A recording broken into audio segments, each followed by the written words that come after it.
जयपुर में राजनीतिक चेतना जागृत करने का श्रेय अर्जुन लाल सेठी को दिया जाता है।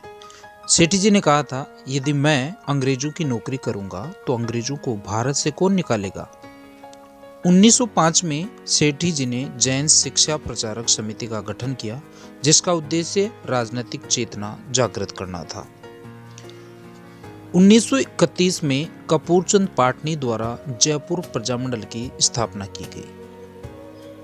जनता के द्वारा सहयोग नहीं मिलने के कारण 1936 में जमुनालाल बजाज के द्वारा जयपुर प्रजामंडल का पुनर्गठन किया गया।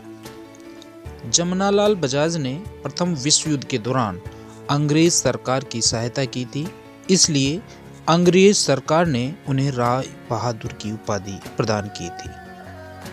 असहयोग आंदोलन के दौरान इस उपाधि का त्याग कर दिया गया था। जमुनालाल बजाज हिंदी भाषा के समर्थक थे, इसलिए वे हिंदी को ईमान की भाषा कहा करते थे। जमुनालाल बजाज ने स्वयं को गुलाम नंबर 4 की संज्ञा दी, क्योंकि वो भारत को प्रथम नंबर का गुलाम, देसी राजाओं को दूसरे नंबर का गुलाम, सीकर जो उनका मूल स्थान था उसको तीसरे नंबर का गुलाम और स्वयं को चौथे नंबर का गुलाम कहा करते थे। जयपुर प्रजामंडल के अन्य सदस्य टीकाराम पालीवाल, बाबा हरिश्चंद्र व हीरालाल शास्त्री जी थे। 1936 में जयपुर प्रजामंडल ने पुनः कार्य करना शुरू किया। इस समय चिरंजीलाल मिश्र इसके अध्यक्ष तथा जमुनालाल बजाज इसके सचिव बने। 1938 में जमुनालाल बजाज की अध्यक्षता में जयपुर प्रजामंडल का अधिवेशन हुआ तथा सत्याग्रह करने का निर्णय लिया गया। श्रीमती दुर्गावती के नेतृत्व में महिलाओं द्वारा सत्याग्रह किया गया और लगभग 6000 महिलाओं ने इस सत्याग्रह में हिस्सा लिया। 1939 में महात्मा गांधी के कहने पर यह सत्याग्रह रोक दिया गया। आगे 1940 में हीरालाल शास्त्री जी जयपुर प्रजामंडल के अध्यक्ष बनाए गए। इनके द्वारा प्रलय प्रतीक्षा नमोनमय नामक पुस्तक की रचना की गई। इन्होंने प्रत्यक्ष जीवन शास्त्र नाम से अपनी आत्मकथा लिखी और इनके द्वारा टोंक जिले में जीवन कुटीर नामक रचनात्मक संस्था की स्थापना की गई। इस संस्था में वस्त्र स्वावलंबन की दिशा में महत्वपूर्ण शिक्षा दी जाती थी।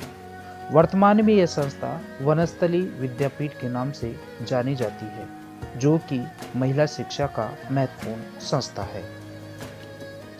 हीरालाल जी शास्त्री व जयपुर के प्रधानमंत्री मिर्जा इस्माइल के मध्य जेंटलमैन एग्रीमेंट के माध्यम से एक समझौता हुआ, जिसके निम्न 3 बिंदु थे। देशी रियासतों में उत्तरदायी सरकार की स्थापना की जाए।